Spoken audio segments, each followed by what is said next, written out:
Think back to the first time you played one of the Kanto games. You grabbed your starter, you made your way through Verdian Forest, beat Brock, made your way through Mount Moon where you encountered Team Rocket for the first time, beat Misty, saved Bill, made your way to Vermilion City, beat Lieutenant Surge, made your way through the treacherous rock tunnel, and arrived at Lavender Town. From the moment you go there, you notice that it's an isolated location. It required you to come down here from a mountain. It's a quiet town with just a handful of houses. You talk to the people in the area who ask if you believe in ghosts. If not, why's that white hand in your shoulder?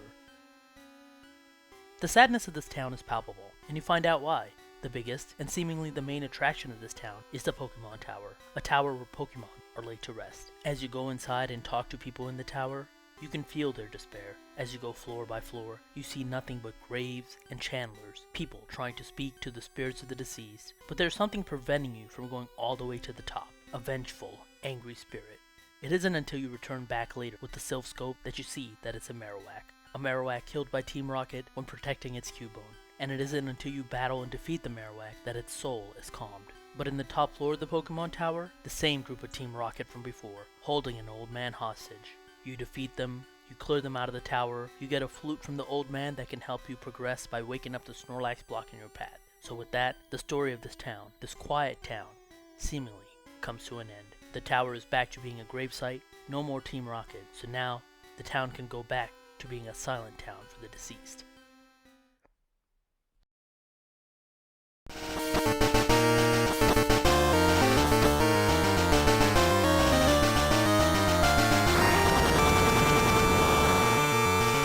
Three years later, you pick up the Johto games. You play through the entirety of the Johto region.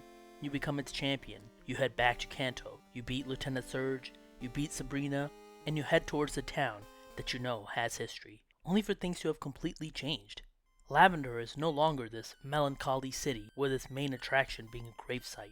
Instead, the gravesite has been completely replaced by a technological radio tower. It's a technological upgrade to be sure, but to seemingly replace the entirety of the old tradition? Instead, the graves have all been moved to the House of Memories. It's located where the old Pokemart used to be. The Pokemart itself was moved next to the Pokemon Center. But why?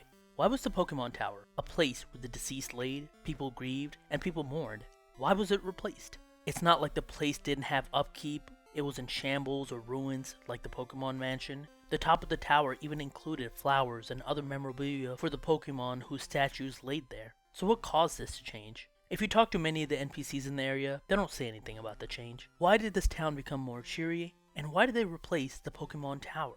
It feels odd, doesn't it? What are the developers trying to say with this change? I was thinking about this when playing Pokemon Gold, and I came up with a few hypotheses. Kanto in 3 years after Red and Blue have changed drastically. The magnet train was built in order to connect Kanto and Johto. The power plant, which had been abandoned in Generation 1, was reopened in order to provide power for the region.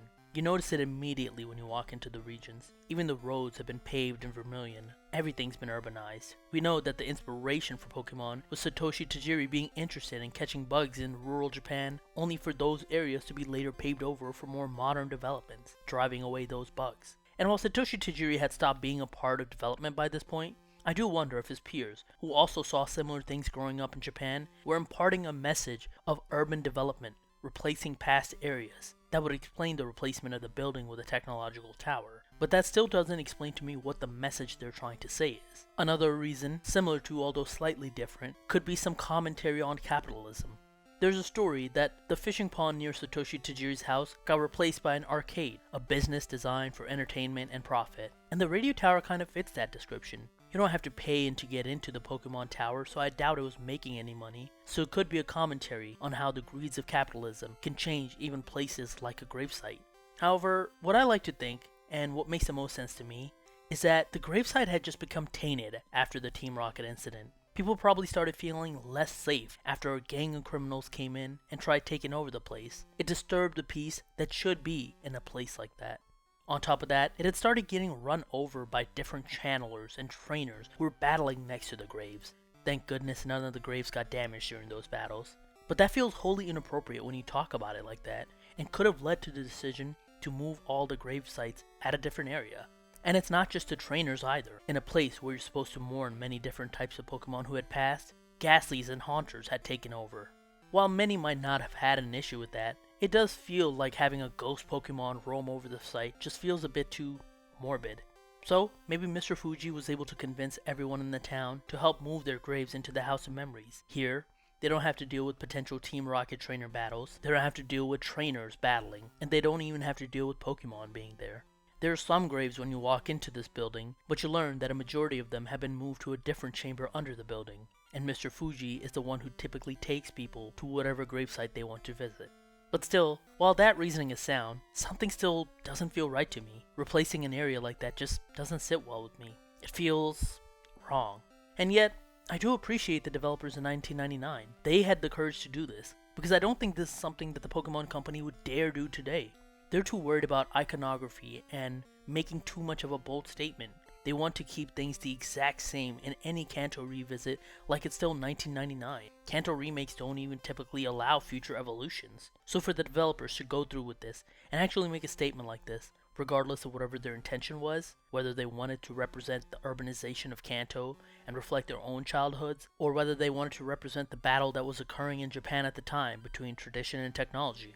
Whatever it is, I'm thankful to the original Generation 2 developers for taking a step and making a bold decision to replace one of the most iconic pieces of the Generation 1 game to really make us think about what it means to each individual. If you've ever questioned this or are thinking about it now, why do you think the replacement of the Pokemon Tower happened in Johto? Was it disrespectful, or do you think it was fine? I would love to hear all of it in the comments down below. Other than that, I hope you enjoyed this different style of video, and I'll talk to you guys later.